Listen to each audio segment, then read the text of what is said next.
Alright, we should be live. We're back, and we are working on Marvin Murderous Mimic. So, as is the new tradition that I started with the last commander that we worked on, which was Yigra, I am doing all of the card selection. I'm still streaming it, but I'm not posting it to YouTube, so I'm only posting the um, deck building portion where we take all of the cards that we've selected and whittle it down to usually 60 spells, 40 lands, but we'll see depending on the mana requirements of the deck. So, I've already done the card selection for Marvin Murderous Mimic, and now we're going to do the whittling down of the list until he has an actual commander deck to work with. So, Marvin is a 2-mana 2/2 legendary artifact creature toy. Marvin Murderous Mimic has all activated abilities of creatures you control that don't have the same name as this creature. If you're confused by that line of text, it is to stop Marvin plus a clone of Marvin that is dodging the legend rule, um, giving each other activated abilities that are things that you can only activate once per turn that aren't specifically tap, because each one of them gives each other another copy of those abilities, thereby giving them essentially infinite activated abilities to work with, as each one will have all of the activated abilities of the other, which then means they have all of the activated abilities of the other, and so on. Each one will gain a new copy of every single activated ability, and then Arena crashes or Magic Online explodes or one of those things. So that is the purpose behind the last little bit on Marvin. So since this is the first part that we're actually going to post to YouTube, let's pull up the list. So Marvin currently has 236 non-land cards, if I've counted correctly. And as we've proven, that's kind of a coin flip. So, let's see. You will notice a lot of fast mana on this list. Not only does Marvin need acceleration in order to set up the combos that we're going to have, um, there is also ways to turn the fast mana into pieces of the combo itself. So, it's not just that we have fast mana in order to accelerate Marvin, we also kind of need it for the combo. So Marvin is going to be somewhere in the higher tier of commander deck.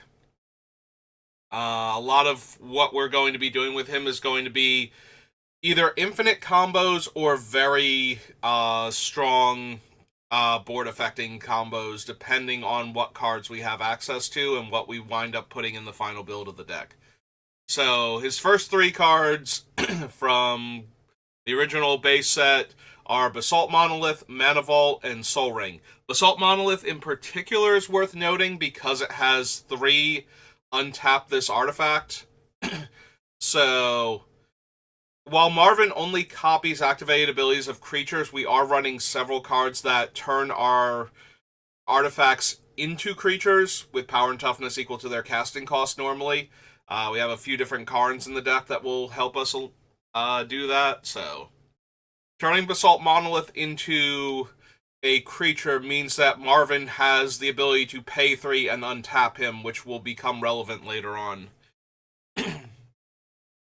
Antiquities, we just have a bunch of lands and Triskelion. So Triskelion allows the removal of 1/1 counters that it enters with to deal damage. We have a lot of ways to add 1/1 counters to Marvin. So it's very possible that Marvin will be able to kill our opponents just by untapping himself, adding counters, and removing the counters from himself to deal damage. So Triskelion it's our backup to Walking Ballista, because Walking Ballista is more effective at this, but we only have 1 copy of that, so I kind of want to back up in case we need it. That does not require mana in order to activate. Again, lots of fast mana. We have Felwar Stone here. We'll see some more in a minute, but first, Phyrexian Devourer. So this is a 6 mana 1/1 Phyrexian construct. If it ever has 7 or more power, you have to sacrifice it. And I have the activated ability, exile the top card of my library. This gets plus X +1/+1 counters based on the mana value of the card exiled. So, because Marvin only copies the activated abilities and not the statics, it doesn't matter what his power is. I can keep exiling the top of my deck to add 1/1 counters to Marvin, and as I pointed out with Triskelion, we have a lot of ways to convert 1/1 counters into damage. So, this will effectively allow me to deal damage to my opponents divided as I choose, equal to the total mana value of all cards remaining in my deck, if they can interact with it. So, should be enough to kill most players. The ones that gain infinite life, maybe not, but we have other things for them. Crystal Vein can add extra mana. There's a lot of non-basics on this list, but I do need to make room for actual wastes, so I don't know which ones are going to make the final list.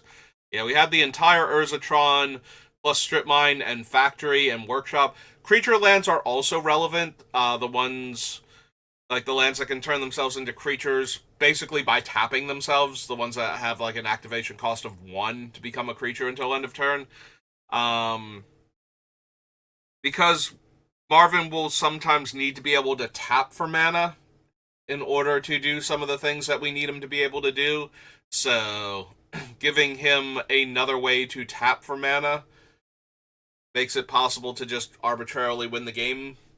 Do not worry about Workshop if you don't have it. I have it, so I'm running it. If you don't have it and you can't proxy it, it's just another way to get extra mana out of a single land. And we have plenty of other lands on the list that are doing that, so you don't need every single one of them. But I have it, so I am going to seriously consider it for the deck. Mindstone is another mana rock. It does also have the ability to sacrifice itself to draw a card, which means we could technically give Marvin that ability, but we almost never want to sacrifice him for value. It just makes him too expensive to bring back after a while. Heartstone is one of the cards that gives us a huge boost in what we can do. It reduces the cost of all activated abilities on creatures, and it doesn't matter who controls them, by 1, but it can't reduce them below 1. So if they're not already 0, Heartstone can't get them to 0, so. With the Heartstone, anything that pays to untap that becomes a creature gives Marvin that much more ability to go infinite. So there are going to be a bunch of cards that will allow us to untap a creature, and a bunch of cards that will allow us to tap a creature, both for value. I guess the untapping normally isn't for value. We do have a couple cards that will untap for value, though.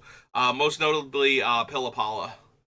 So, having access to ways to reduce the cost for that, and unfortunately, Heartstone is the only one that we can run.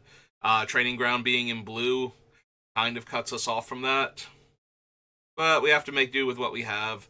From Exodus, we have the 2 artifact creatures that enter with counters and let you remove counters to do things. So, Mindless Automaton enters with 2 counters, and you can pay 1 to discard it to give it another counter, and you can remove 2 counters from it in order to draw a card. Workhorse comes in with 4 counters and allows you to remove counters to add colorless mana. So, the things I said before about being able to add 1/1 counters to Marvin, Workhorse would let us remove those counters in order to add mana, and Automaton will let us remove those counters to draw cards. So, Karn Silver Golem is one of our first ways to turn a non-creature artifact into an artifact creature until end of turn, with power and toughness equal to its mana cost, so that's going to be super important for a lot of our combos. Worn Power Stone is a mana rock that taps for more than 1 mana. Every single mana rock that taps for more than 1 mana, and every single creature in here that can tap for more than 1 mana, so like Palladium Mirror and Kozilek's Channeler, make it a lot easier to go infinite with Marvin with untap effects. We just need the right combinations of them in order to get it going. And Hearthstone makes more cards the right combination of cards. So, um, for Monolith, another one that taps for more than one mana and also has an untap ability. It is the most expensive untap ability we currently have in the deck at 4, so it's very unlikely that that will allow us to go infinite. It is possible, however, that it will let us untap Marvin a couple times in a turn cycle, allowing us to get more tap activated abilities in while we try to build towards an infinite combo. So that's Grim Monolith. Junk Diver, we have 3 different creatures on the list that all die and just bring back any dead artifact, and we also have Scrap Trawler that we'll see later. So all of these are to get back pieces of the combo that we've lost, because almost everything in the deck is a land or an artifact. There's like, I think, 12 or 15 Eldrazi cards total on the list. And only one Titan, and it's Ulamog's Ceaseless Hunger because he's a removal spell also. Metalworker, again, this is an extremely expensive card, but it does allow Marvin to more easily go infinite, so if you do have him or your group allows proxies, I think he's very important for the deck. If you don't have him and your group does not allow proxies, it's probably one of the hardest hits you're going to take for this build. You just need to have the right number of artifacts in your hand. Like, if you're revealing 3 artifacts and you have a Grim Monolith that you've turned into a creature, then you have infinite mana at that point. So, there's a... Or if you just have 2 of them, then you have infinite untaps on Marvin, so you just need a tap-activated ability that's moving you towards victory, and you're good to go. So yeah, Metalworker might be the hardest thing to replace out of all of the insanely expensive reserve list cards. I'm pretty sure he's over $100. Well, if he's not over $100, I'd be shocked. I don't know if he's over 200, but I do know he's very expensive. So, Grand Dynamo is another thing that taps for 3 colorless mana. Tyrant Toy. So there are a handful of cards that do things with charge counters, most notably the one directly below it, which is Magistrate Scepter. So if Marvin can get charge counters onto him, he can then pay the costs that require removing charge counters as part of the activated ability. So Chiron Toy is a way to give Marvin the ability to tap to put charge counters on him, in much the same way we'll see other cards that give Marvin the ability to put 1/1 counters on himself in order to go infinite. Magistrate Scepter normally requires 4 and tap to add a charge counter, and then has tap remove 3 charge counters to take an extra turn after this one. Excuse me. Because of the other cards that allow me to add charge counters, or to give Marvin the ability to add charge counters, we might be able to add 4 charge counters, or 3 charge counters to Marvin, and tap and activate them and remove the counters to take an extra turn, for far less than the 12 mana this implies. So, we have a whole bunch of sets that did not add anything. Deserted Temple. Does allow us to go up mana with a bunch of our lands that tap for multiple colorless mana. Ancient Tomb, Guildless Commons, the one Desert, Workshop. So, Duplicant is currently on the list because it is a creature kill spell that provides us with a body to attack and block with if we need it. And our removal options are kind of limited. We do a very good job of blowing up everything or nothing a lot of the time. So a lot of our removal is kind of on the expensive side, and we can't afford to not run interaction while we're trying to set up. So Lightning Greaves is in here to give Marvin haste. One of the biggest problems with Lightning Greaves is that you can't target the thing that you have equipped with it.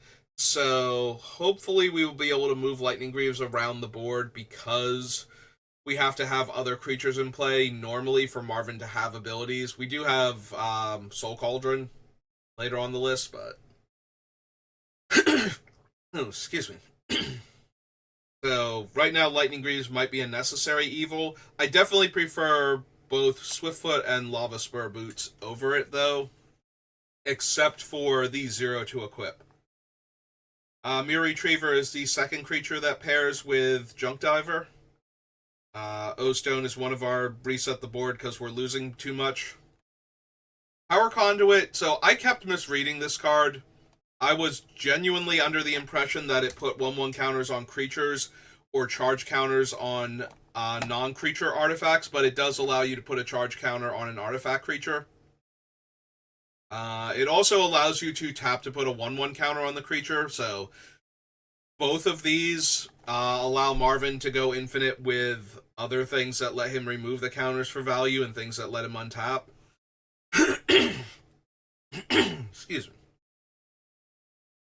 Sculpting Steel is here to copy any of our important artifacts, because a lot of them have tap-activated abilities, and until we get to the part where we can go infinite, having an extra copy of them might enable us.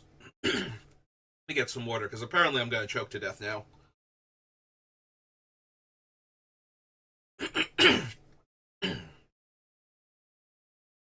Sad Robot is a way to accelerate our mana while providing us with a body.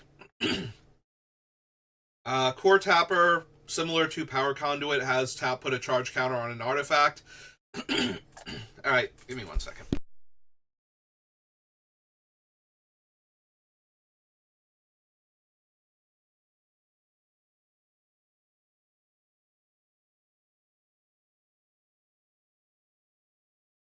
Alright, I've hacked up a lung, so I should have like 10 seconds of normal talking before I start coughing again.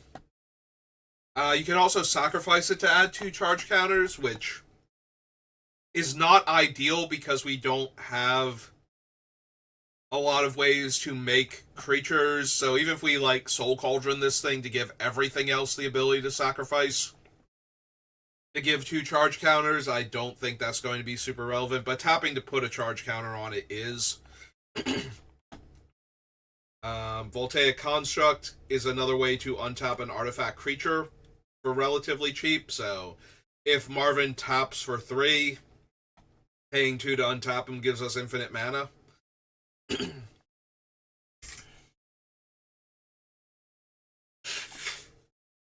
Clock of Omens lets us tap 2 artifacts to untap an artifact.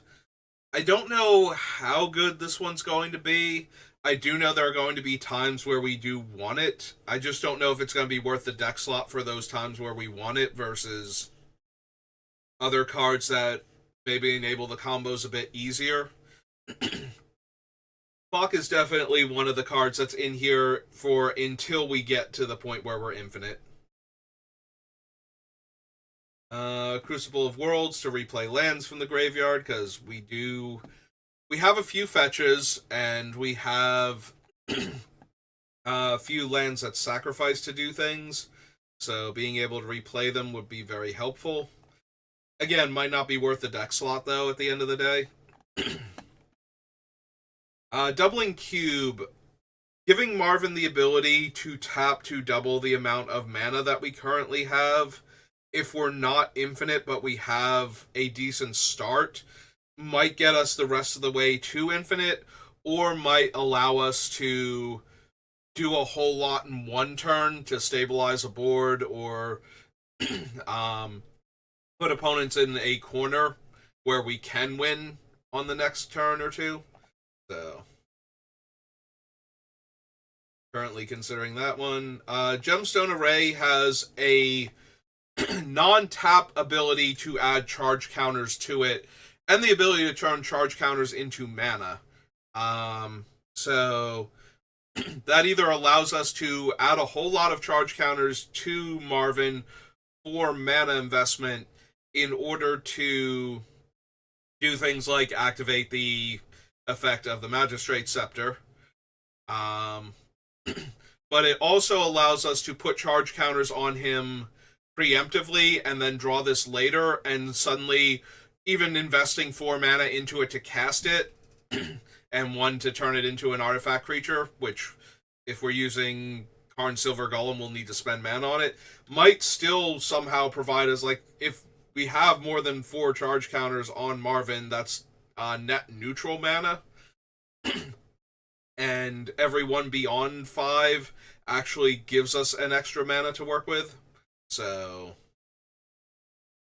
Staff of Domination is our main way to untap Marvin. We desperately want this card in play and to turn it into an artifact creature so that Marvin can pay 1 to untap himself. That makes every single thing that provides mana allow Marvin to tap and untap infinitely at that point, and if it's providing at least 2 mana and Marvin can copy the ability, then we actually have infinite mana with no other steps. It's also a very cheap way to untap him.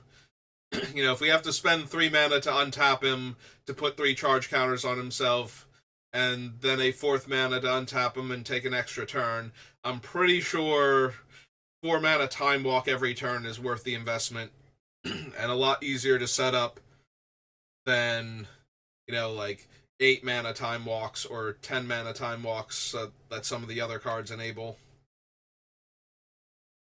Vedalken Orrery gives all of my spells flash, because most of my things don't naturally have the ability to be cast at instant speed.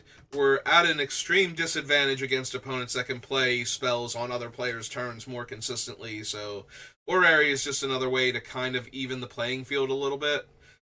There are 2 other flash enablers in the deck, but they're both creatures. Wayfarer's Bauble, in case we wind up with enough wastes, I want to be able to fetch and ramp in ways where if our artifacts suddenly die, we still have mana to work with. Our deck is very, very cold to mass artifact removal, so like we're running everything we can to circumvent that, but aside from adding the Stone Brain to a deck so that I can name Farewell or Austere Command or something, Bane of Progress, I don't see us being able to stop the opponents from casting their spells most of the time, and anything that blows up all artifacts is going to absolutely ruin us. Top is still in here. We do have Mystic Forge, so I would like Top to stay, but if we cannot cram enough ways to shuffle the deck in, then Top is a mostly dead draw, and I kind of need to cut it at that point, which makes me a little sad. Magerite Stone is another way to untap Marvin. If he doesn't have a natural way to untap, or to untap him once cheaply, since it's 1 tap to untap a creature with an activated ability. So we're not actually spending a ton of mana, so it might enable... Again, if we're not infinite, we need to be able to do stuff. So anything that lets me do a little bit more each turn is at least worth considering.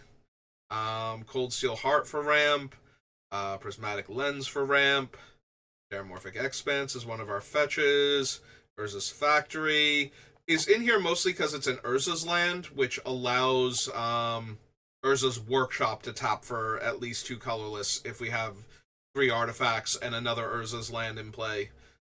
So,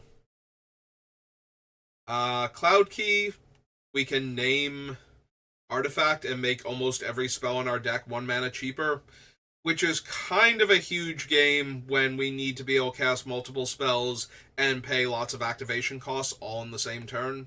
So, Coalition Relic, both taps for mana to ramp, but also taps to add a charge counter. So, again, another card we can turn into an artifact creature, allowing Marvin to have the ability to add charge counters to himself. Rings of Bright Earth, because we are here to activate abilities. Lots of abilities. So, sometimes being able to pay 2 to copy that ability is going to be what pushes us over the top. Like, if we tap Basalt Monolith for 3, and then we use the 3 to untap it, and we have 2 mana left over, we pay the 2, we untap the Basalt Monolith with the copy first, tap it for 3, let the other ability resolve, untap it, now we tap it for 3 again, we have 6. And we can keep doing this, spending effectively 5 mana to net 1 colorless mana each time. Which, considering our entire deck is colorless, infinite colorless mana is actually the best thing we can do. Like, we don't need colored mana for anything, barring something like that one mirror card from Modern Horizons 2, I believe. That would absolutely ruin this deck, but... yeah, Rings of Bright Earth, 1,000-year Elixir, lets me not only untap the creature, but also allows for the creatures to activate their abilities as though they had haste. So all my tap-activated abilities now function on turn 1. Like I said, it's very important that Marvin be able to tap immediately to start using the abilities that he's gained for coming into play, so... Spelling mistake there. Beautiful is another creature that can animate. Thornbite Staff. So the 2-tap deal point of damage isn't going to be that relevant. It's the when a creature dies, untap this that might be. By using the ability to remove -1/-1, or -1, ability to remove +1/+1 counters to deal damage. Sorry, I'm thinking about dealing damage, so my brain went to -1/-1. Being able to remove the counters to deal damage means that we might be able to untap Marvin to add more counters to him. I don't know if this one's going to make it, and I kind of feel like I would need more ways to give Marvin Death Touch, because I didn't put any on the list yet, and it's basically Basilisk Collar and maybe like one other one. I think there are like 2 or 3 equipment that give Death Touch, besides Basilisk Collar, that are like within a normal range of mana. Like, I don't need to cast the new one, like the 5-drop sack a creature to equip, gives Death Touch and Lifelink. Yeah, I don't think we need anything like that. Pillapala is right after Staff of Domination as probably the most important combo piece in the deck. So Pillapala not only costs 2 to untap, it has 2 and the untap symbol to activate. So not only does it only cost 2 to activate, where most of the other things are 3 or more. In fact, I think he is the only thing that is 2 or less to untap him, besides the activated ability on Staff of Domination. So not only does it do that, the ability itself adds a mana. So if my Marvin taps for 2 mana and I have Pillapala out, that also means it can spend the 2 mana to untap itself to add a mana, and then tap add 2, spend the 2, untap it to add another mana, and so we continue to float mana each time, and that is how we go infinite there. So yeah, Pillapala makes going infinite way, way easier with all the things that we're doing.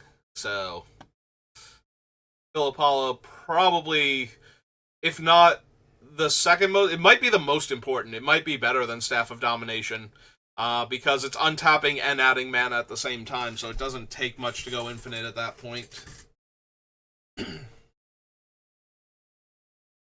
At the very least, like any other tap activated ability, you can activate for, once you've spent the initial 2 mana, 1 mana per activation, because you get 1 back, you spend that one and another one, you untap it, you get a tap activated ability, you still have the 1 floating, so. Umbral Mantle. There we go. Not only did I not pronounce it right when I tried to repeat my failed pronunciation, I pronounced it correctly. It's 0 to equip, and it gives the ability 3, untap this as an activated ability, give the equipped creature +2/+2. So, notably, if this is not attached to Marvin, if he's copying somebody else with this ability, because it's not, like, we're copying the ability, I don't think it gives the equipped creature +2/+2. I don't think. It might. If Marvin's activating it while not being equipped. Like, I don't 100% know how that works. I don't think it super matters because we're unlikely to ever attack with Marvin for damage. And also he has 0 evasion abilities, no flying, no trample, no anything, so none of that's going to matter much. Scarecrow has not only the ability to sacrifice itself or one of a handful of other Scarecrows in our deck to draw a card, it has the much more important ability to reanimate those creatures and any other artifact creature that we have. So, Expedition Map lets us tutor for any of the fancy lands that we need. Everflowing Chalice is another mana rock. This one does not work immediately with Marvin until we can get charge counters onto Marvin, but it does mean that if we get charge counters onto Marvin, Everflowing Chalice, we have to be careful how we animate. I think Karn. No, we can't animate this, can we? Because it's a 0 drop. Like, both Karns go off of casting cost, and I don't think we have any other way to animate an artifact that just... there's nothing that turns into like a 4/4 until end of turn or something. Those are all like blue spells that we can't run. So yeah, okay, never mind. Everflowing Chalice is just in here to be a mana rock. And we'll probably get cut because it can interact with the other things. Lodestone Golem, like I said, nearly everything is a land or an artifact in this deck. So making all of our opponent's stuff cost 1 more just kind of slows them down a little bit. And we have to hope that that's enough. All Is Dust kills all permanents that are 1 or more colors. So everything that's not our things and our opponent's land, a few of their mana rocks maybe, ideally, are all that get left behind. Forge Master lets us sack 3 artifacts to tutor a specific artifact directly to play.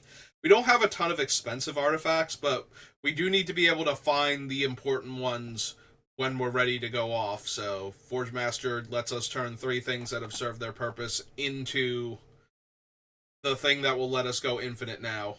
So to at least be considered. Lux Cannon taps to add a charge, or taps to remove 3 charge counters to Vindicate. For the same reason that we're running all of those other things to try and Magistrate Scepter, we're running Lux Cannon. Time Walking is obviously way more powerful than just destroying a specific permanent, but if you don't have the ability to Time Walk right now, destroying a whole lot of problematic permanents is probably worth. There's our Palladium Mirror for the 2 mana. Ratchet Bomb has the ability to tap out a charge counter.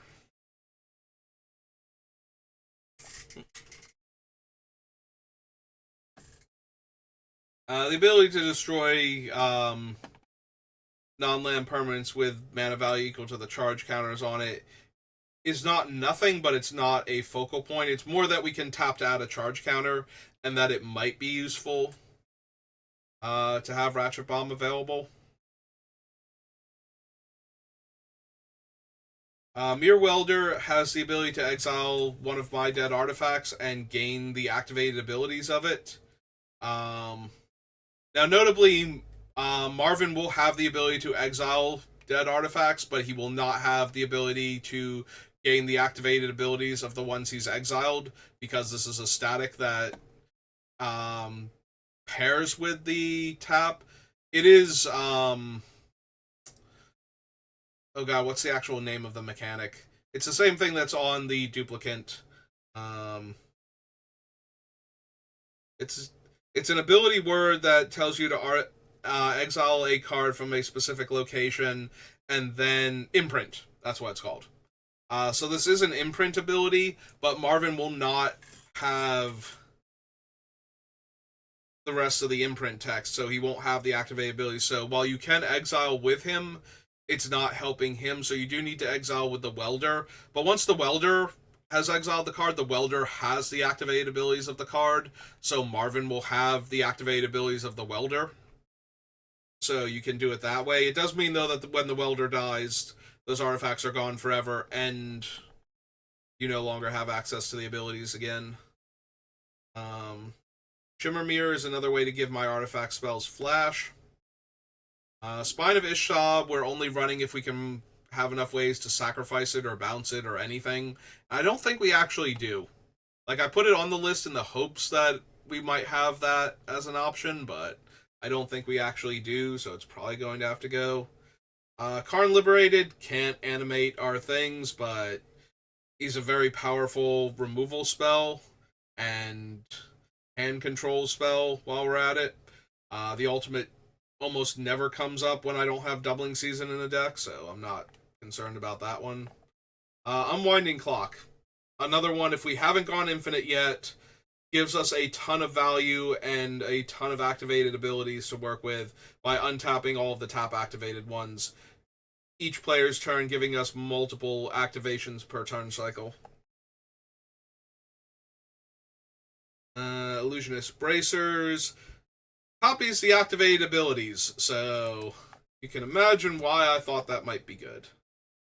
It can't copy mana abilities, though. That's where that extra A came from. But yeah, once Illusionist Bracers are on Marvin, every non-mana tap-activated ability gets copied.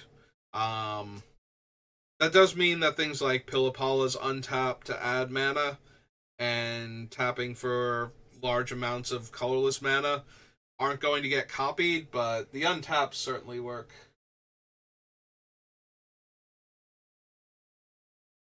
I'm being bombarded by bots with the desire to try and sell me views. And both of you.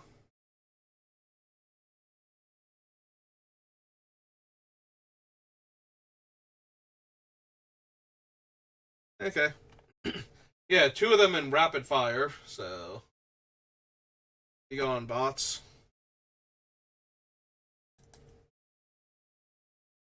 Yeah, Illusionist Bracers, very, very potent, even though we can't copy the mana abilities, unfortunately, but that's fine. We get to copy everything else, including paying to untap our commander, which, if the mana abilities are providing enough mana, and we get to untap him multiple times, if he has 3 to untap him, and he taps for 2, and we tap him for 2, and then pay 3 to untap him, and then we get a free copy of the 3 to untap him, then we get to, I think, do we go infinite at that point? We tap him, he adds 4 now. Yeah. We're only spending 3. Okay, yep, he's infinite at that point. We've done it. Hooray! Ugin the Spirit Dragon, board wipe that leaves our stuff alone. Hedron Archive is another way to add multiple mana from a single card, and also we can trade it in for cards later in the game when we don't need the mana from that one specifically. Channeler, another thing that taps for 2 mana. We don't have a ton of 7-drops in the deck, so I might not run Sanctum of Ugin, but it does allow us to tutor for a colorless creature at that point, and we do have some currently on the list, so. Shrine is always a colorless, or 2 once we hit 7 lands, so. Titan's Presence, one of the few instant speed removal spells that just exists in our deck that we can cast. So we don't have a ton of huge creatures, but we have some medium-sized ones, and even the ability to kill like cheap utility creatures is kind of helpful when normally I have nothing. So Titan's Presence on the list right now. There's Ulamog, as promised. Hedron Crawler is another creature that taps for mana that we can run in our deck. Like I said before, being able to tap for mana is going to be a huge part of what allows us to win the game. What allows us to go infinite. Usually we're going to require something that taps for more than 1, but with a Heartstone out and a Pillipala, any one of the tap for 1 mana things gets a little bit better. So we tap, add 1, we spend the 1, we untap, we add 1, then we tap, add 1, and that's how we go infinite. Spatial Contortion can kill a utility creature also with +3/-3. Warping Whale can counter a sorcery. It is 99.9% in this deck for the ability to counter a sorcery. Countering Farewell, Austere Command, Wave of Vitriol, Purify, all of these sorceries that destroy all artifacts. Season of whatever Greens one was called. Yeah, there's a whole lot of them, and they all need to not kill everything I control, so... Plus all of the other sorceries that you might need to counter randomly that are going to win the opponent the game or cause you to lose, at the very least. So... Inspector is on the list for the same reason as the other ones that make my artifacts cheaper. Inventor's Fair, very potent. Taps for colorless. I gain a life on my upkeep if I have Metalcraft, and I can sack this to tutor an artifact if I have Metalcraft, so... Workshop Assistant is the third of the three that gets back a dead artifact when it itself dies. Crackdown Construct I put on the list super early because it gets a power and toughness boost whenever I activate a non-mana ability of an artifact or creature. So... I knew I was going to be activating a lot of abilities. I was curious to see if a near infinitely sized 4-drop would be worth it, and I don't think that it is. So even though we're just going over the list right now, I think we're safe to cut this. I don't think it has the function that I expected it to. Similar with Gonti's Aetherheart, not a whole lot of things are making energy, and in fact... none of the things currently on the list do. I did note some energy makers at the time, but I think we just want the charge counter variant with Magistrate Scepter rather than the energy variant with Gonti's Aetherheart. So this was back at the very beginning of card selection too. Scrap Trawler, whenever it or another artifact I control goes to the graveyard, I can regrow an artifact with lesser mana cost, which is my entire deck, minus, again, like 10 or 15 cards on the list, I think, that aren't lands. Even some of the lands are technically artifacts, so, you know. Walking Ballista, already touched on that one. Amaranthian Wall. So this thing has 2, it becomes indestructible until end of turn. So that's a neat trick for Marvin to have access to. I don't know that it's going to be worth a slot in the deck. Helm of the Host. If 1 Marvin's good, 2 Marvins are better, 3 Marvins are insane. So, just surround our opponents with cackling marionettes with human teeth in their mouth. So yeah, I think Helm of the Host is worth running. Not a 3-drop, is it? It's a 4-drop? I think I misclicked on that. I'm pretty sure it's a 4-drop that equips for 5. Want to help me out here, Gatherer? Thank you. Yeah, that's what I thought. I must have mistyped there. What's that real quick?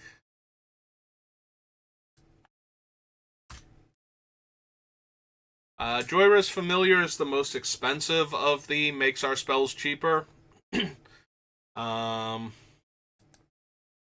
Grand Temporal Gateway is 4 to cast and 4 to activate and tap, and it puts a historic permanent from my hand into play. So it will depend on how many historic permanents we wind up with that cost more than 4 mana, or that I would want to put down at instant speed. Because that will determine how many cards this actually affects. Because I don't need it if it isn't saving me mana on the cost to cast the spell, basically.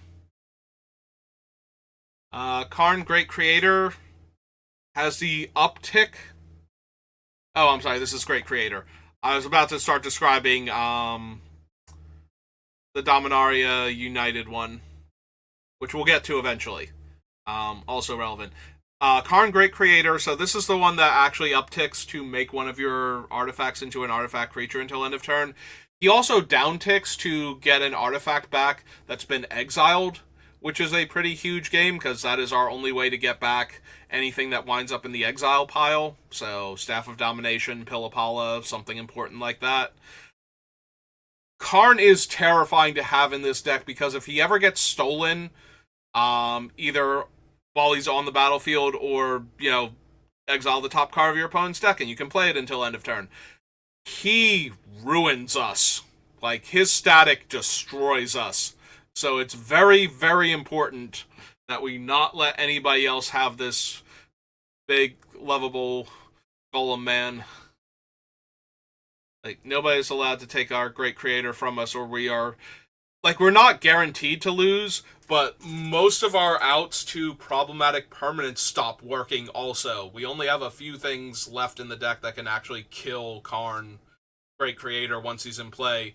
And we get a massive crimp in our mana, too, if we were relying too much on mana rocks and not enough on lands in play. Also, he will shut off the lands that are themselves artifacts, like Darksteel Citadel. So, yeah. Karn is a terrifying card to have played against us, but it's so important for what we're trying to do that we can't not run him at that point. Ugin the Ineffable makes literally all of our spells cost 2 less. He doesn't care why they're colorless, if they're artifacts or Eldrazi. And makes 2/2s that give us card advantage and can destroy permanents with one or more colors to them. So, kind of doing a lot there. The Ozolith. So we have a lot of things that put counters on Marvin. And a lot of things that put counters on our other creatures. So being able to save all of those counters if our creature leaves... and it just has to leave the battlefield. Bouncing the creature doesn't get rid of the counters. Exiling the creature doesn't get rid of them. Like, none of that. So they have to actually kill the Ozolith at that point in order to get rid of all the counters. And because it's so cheap and because we have so many different counter strategies going on, I'm considering the Ozolith for the deck. Forsaken Monument buffs all of our stuff, don't care. Gives us 2 life when we cast a colorless spell, don't care. Tapping my permanent for colorless mana adds an additional colorless. Obviously, that's the reason I care. We already talked about how if some things just cost 1 less mana, we would go infinite. That also works for if things just added 1 extra mana, we would go infinite. So... Lithoform Engine can copy activated abilities. It has to tap to do this, so it's less impressive. It can also copy our few spells that we have, and like our instants and sorceries, and it can copy our permanents.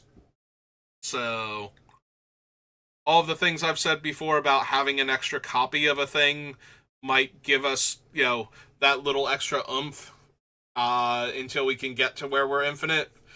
This is just another way to get that. Introduction to Annihilation is one of the lesson spells from Strixhaven. It's a 5-mana sorcery that exiles a non-land permanent. It kind of sucks that it's a sorcery, and that the controller of that permanent gets to draw a card, but we're running things that don't... I have, like, that Glare of the Titans or whatever that gives a creature minus... or exiles a creature with casting cost less than the power of the card I revealed when I don't have a ton of high power cards because we don't have very many options for ways to just reach out and kill a thing. So we really can't pass up on 5-mana sorcery, exile a permanent, even with the additional downside of letting the opponents draw a card. I think this might be one of the best single-target removal spells in our deck. By a lot. So... Also, a lot of our things, because of how we built the deck, won't kill colorless things. So... we can't even rely on... if I cast all is dust, and our opponents are left with some problematic colorless permanents. I'm going to need something like Introduction to Annihilation to get rid of them at that point. Uh, so the Celestis is mana production plus card draw. So that's currently on the list. I can see cutting it though if the card draw portion isn't relevant enough. Moonsilver Key lets us tutor for a basic land, or more importantly, an artifact with a mana ability, which is so many of the artifacts in our deck that we would like to have access to at any given point during the game, so that way we can actually win the game once we've assembled the infinite combo. So if we are missing any of the mana dorks or similar cards, we can tutor for them. We can even tutor for some of the things that add charge counters, like the Mana Array is a mana ability of removing the charge counter to add mana of any color. So that is an artifact with a mana ability. So there's a lot of things we can tutor for with Moonsilver Key that are combo pieces. Not everything, but, you know, it's not like we have access to Demonic Tutor, so we make do. Automated Artificer. It taps for colorless mana only for abilities and to cast artifact spells, which again is almost our entire deck. So it's a cheap creature with a mana activated ability that we can use to either pay for part of, like, things like part of the untap cost on the Pillapala activation, or for casting our non-Eldrazi spells and non-Karn Ugin spells. It might not make it to the final build. Reckoner Bankbuster. So it's a cheap card draw effect, but it also has. So if we crew this thing, and then we put a charge counter on Marvin, and we activate Marvin, copying the Bankbuster, then we get a 1/1 and a treasure token and a card draw for having put a charge counter on Marvin and then removing the charge counter from Marvin. So, and if we can add another counter after that and remove it again with the same activated ability, we will get a new treasure and a new card and a new pilot, and so on in that manner. I don't think we go infinite with that, but the treasure is coming in untapped, so we might actually be able to, depending on the situation. Kawashi Guidebot, we have a bunch of creatures that care about 1/1 counters, and a few ways to put counters on all of my creatures. So Tawashi Guidebot becomes tap draw a card. And that means that Marvin has tap draw a card. And with all the ways we have to untap Marvin, having tap draw a card attached to him is how we find the other pieces to go infinite. So as long as Marvin can tap to activate abilities, we don't even need Tawashi Guidebot to have haste, so unless we desperately need to draw off of it also.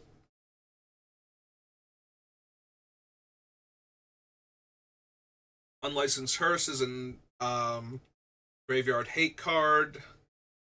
Karn Living Legacy, so he pluses to make a Power Stone, which taps for mana for any of our non-Eldrazi's. Again, our Eldrazi's, our Karns, our Ugins. Everything else is fair game, plus all activated abilities. So that is most of our deck. -1 and paying X to look for a card when we have all of this ramp. It's not quite a demonic tutor, but we take what we can get. And the emblem allows me to basically win the game in a couple turns, even without an infinite way to untap things. So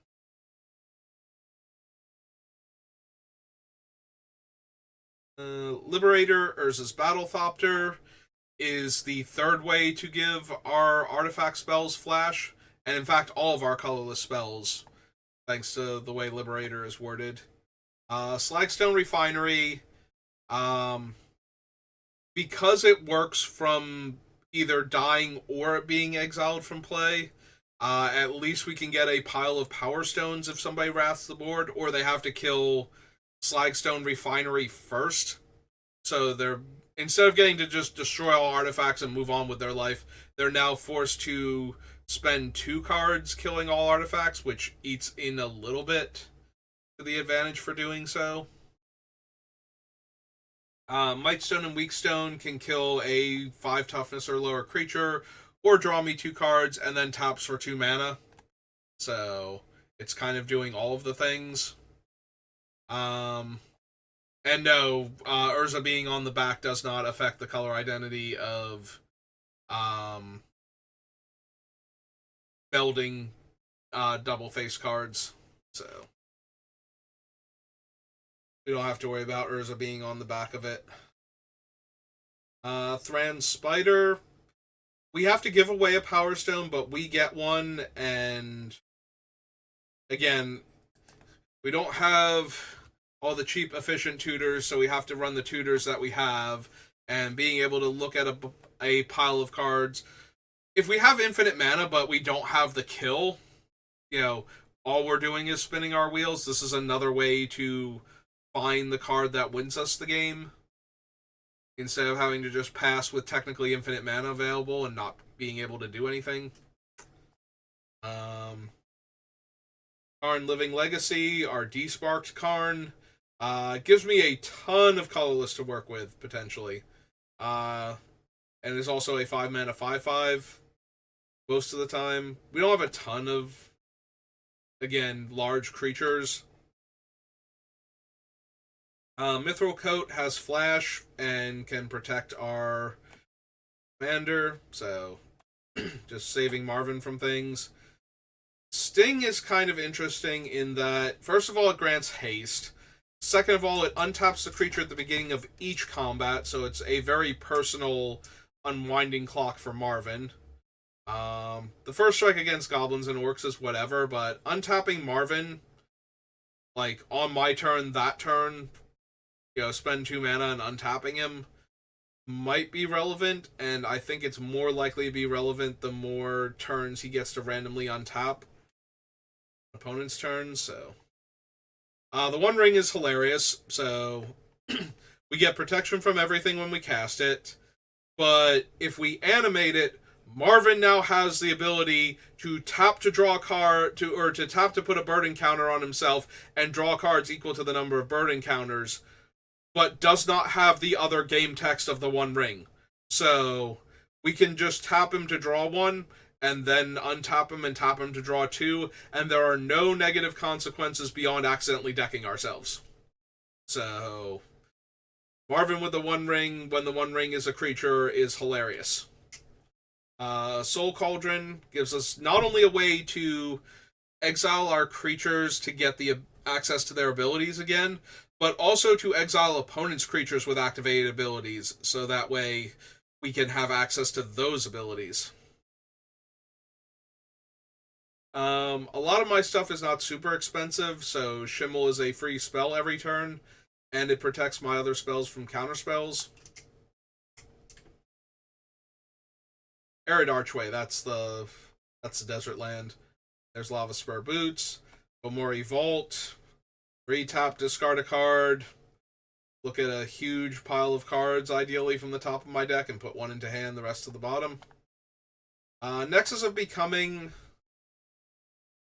allows us to bypass higher casting costs on a lot of our things while getting the thing into play. It also means that if we exile a non-creature artifact, it will come in as an artifact creature with its abilities, so we basically skip the part of having to find one of the 2 Karns to animate it. So that gives us a third backup way to still animate our artifacts. Ghost Vacuum is another graveyard hate card that can suddenly turn into a pile of creatures with activated abilities. So, might be relevant. Yeah, we should probably run Marvin. He seems like he's relevant to the deck. Brittle Effigy lets us exile it to exile a creature. Again, not a whole lot of options in this casting cost range. Steel Overseer is tapped to put a counter on each artifact creature I control. So it has that ability. Marvin will have that ability, and we might be able to hand out. Everybody gets to do the cool thing with Agatha's Soul Cauldron. Um, if we can keep untapping Marvin, we can keep adding counters, which, you know, might kill the opponents or at least stabilize the board. Lots of options. Buried Ruin lets me regrow a dead artifact on a land. Swiftfoot Boots to give our commander haste. Trading Post to buy back dead artifacts, primarily. Does other stuff, but it's on the list for its ability to buy back dead artifacts. And to turn artifacts into cards. It's not terrible either, but mostly to buy back dead artifacts. And it is the source of the creature tokens that we need in order to sacrifice creatures to get back our artifacts also. So good times there. Manifold Key. All of the normal stuff of untapping our thing. We can also make a thing unblockable, which might have been relevant if I kept the Crackdown construct, but I don't think we need to. This is primarily in here to be one tap, untap Marvin. Mystic Forge lets us cast artifacts and colorless spells off the top of our deck, so literally all of our non-lands. And we can also exile a card off the top by paying 1 life and tapping it. Which, you know, if Marvin has that ability, if we turn Mystic Forge into a creature, Marvin suddenly has the ability to tap to exile the card that we don't want to draw. So if we can untap him, we get to basically exile cards off the top until we find exactly what we want. So Spark Hunter Manticore was on the list because it can gain indestructible, but I think it's just a worse version of the wall now. Also, I think I left off the part of the text where you have to discard as an additional cost to cast that thing. Farmstead Gleaner is 2 and untap it to add a 1/1 counter to itself. So, while Pillapala is the best, Farmstead Gleaner might be the second best, especially if I'm using the 1/1 counters for effects right now.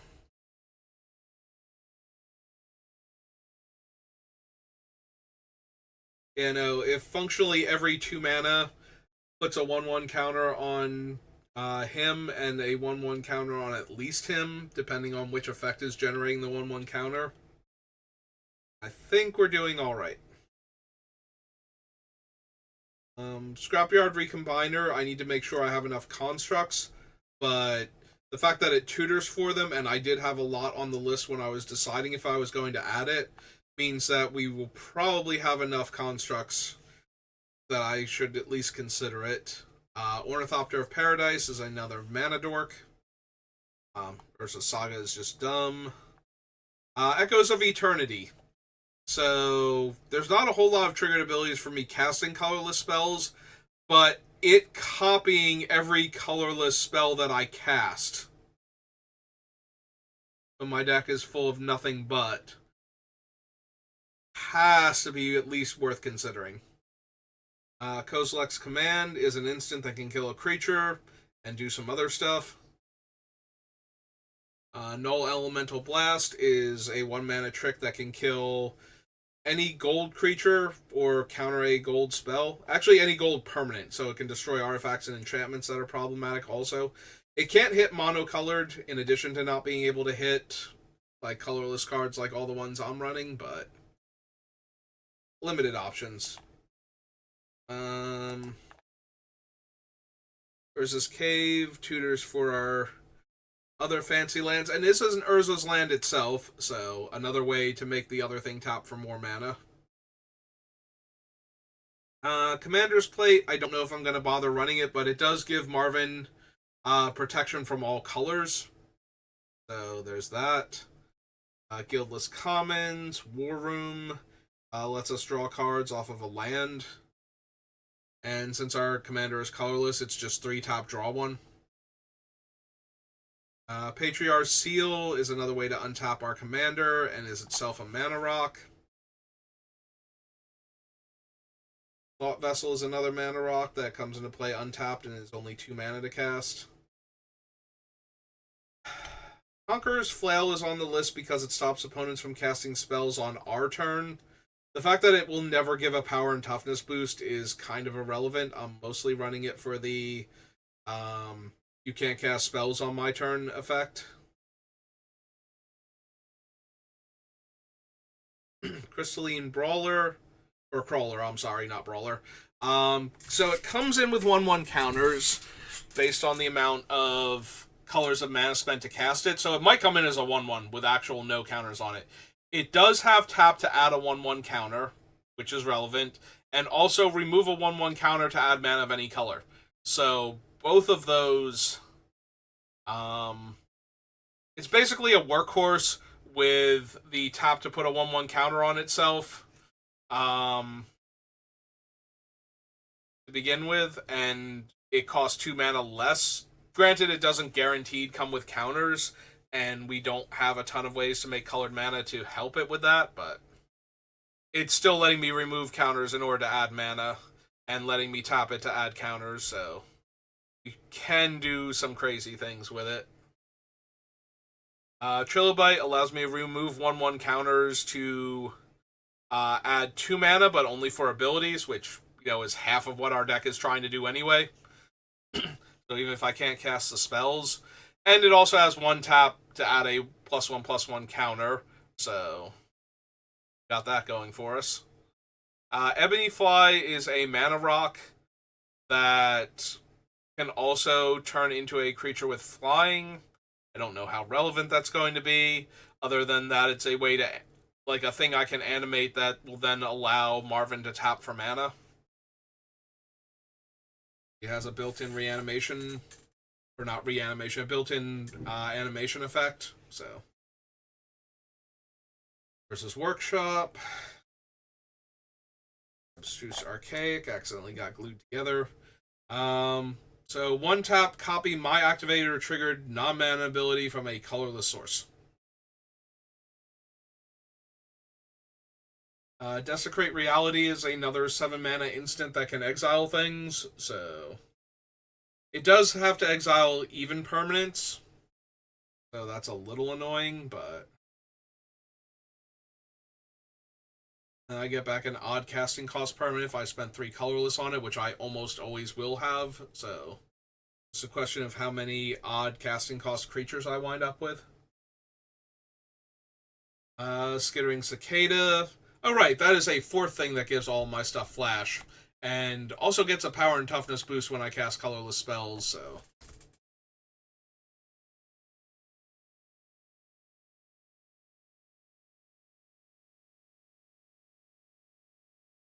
Eldrazi Confluence gives me the ability to give +9, -9 in 3 target increments. Lets me blink a non-land permanent or create an Eldrazi Scion, so almost definitely using that first mode to kill creatures, but maybe I have to use the other modes instead. Selective Obliteration is a backup All Will Be Dust. Notably, it's a much worse one in that it can't kill. If your opponent chooses a color and actually has a bunch of monocolored creatures of that color, then it's not doing a lot. So monocolored decks are kind of hard to ruin with this thing, but all of the gold creatures are going to be very sad. Assassin's Creed gave us the whatever entertainment, the game company, which can let me get back a historic permanent from my graveyard, which is most of my permanents, and then exile all graveyards as a graveyard hate card. So. Fractured Power Stone is a cheap mana rock that comes into play untapped. And that is every single card on the list. So we're at the hour mark. Those are all the cards we've selected. We'll get rid of these 3, and we'll pick back up next time, and we will try and whittle Marvin down from 233 cards down to 60 spells and then 40 lands. So thank you for watching, and I will see you next time. Have a good rest of your day.